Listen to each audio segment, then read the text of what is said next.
Les fake news, ça se partage 6 fois plus vite qu'une vraie news. On est tous influençables aux fake news. Ça n'a rien à voir avec l'intelligence, ça n'a rien à voir avec la classe sociale, l'éducation, etc.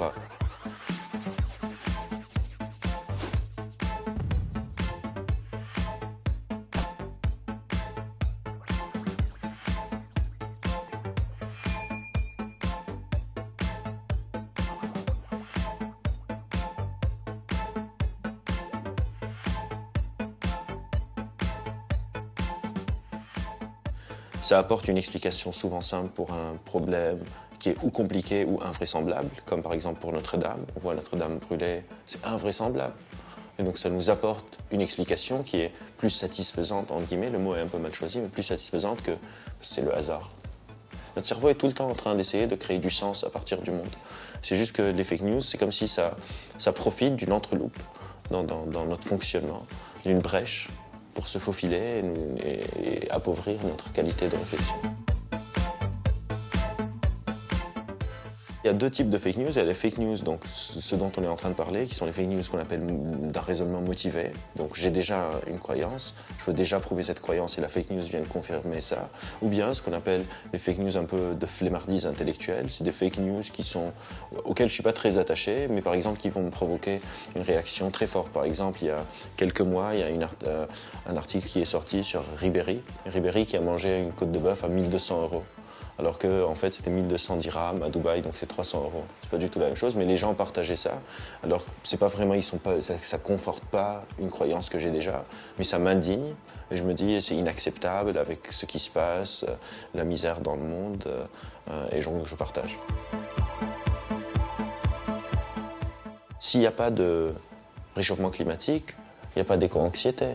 Il n'y a rien à changer. Et imaginez que vous avez 18-19 ans et on vous dit que dans les 10 ans, 15 ans qui arrivent, ça va être l'apocalypse.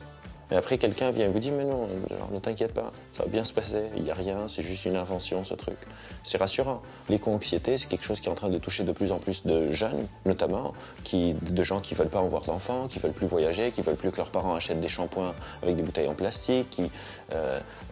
Et donc, c'est quand même un changement de mode de vie nécessaire, assez drastique. Et notre cerveau est tout le temps en train de filtrer des choses pour nous aider. On peut considérer que ça nous joue des tours dans le sens où on n'est pas tout le temps conscient de tout ce que notre cerveau est en train de faire pour nous aider. Mais très très souvent, ces opérations sont pour notre bien et des fois, effectivement, ça se trompe et notre cerveau peut nous jouer des tours qui sont relativement néfastes pour nous. On est dans une époque où on dit à tout le monde de douter, mais de douter des autres. C'est un peu l'inverse qu'on a besoin de faire si on veut se battre, si on veut combattre un peu les fake news. On a besoin de douter de mes propres pensées, douter de mes propres motivations. Quand je suis attaché à mon opinion, elle devient un peu identitaire. C'est-à-dire, si quelqu'un attaque mon opinion, je sens que je suis attaqué personnellement et je me braque. Si je suis attaché à pourquoi j'ai une opinion, je ne suis pas attaché à mon opinion, je suis attaché à mon raisonnement. Donc j'ai cette opinion et je sais pourquoi, parce que j'ai entendu son raisonnement. Quand je vais entendre d'autres raisonnements, je vais avoir plus de chances d'avoir ce qu'on appelle de la flexibilité mentale, cette capacité à changer d'avis. Je vais mettre à jour mes opinions au fur et à mesure des informations qui arrivent. On dit tous les médias c'est la même chose. Non, il y a des médias qui sont plus faux que d'autres. Il y a des sites qui mentent plus que les autres. Je sais pas, je lis un fact-checker des décodeurs du Monde. Je veux dire, le Monde, de toute façon, ça appartient à, je pense, c'est Xavier Niel. Et donc lui, de toute façon, c'est le pote de Macron. Et donc, j'y crois pas.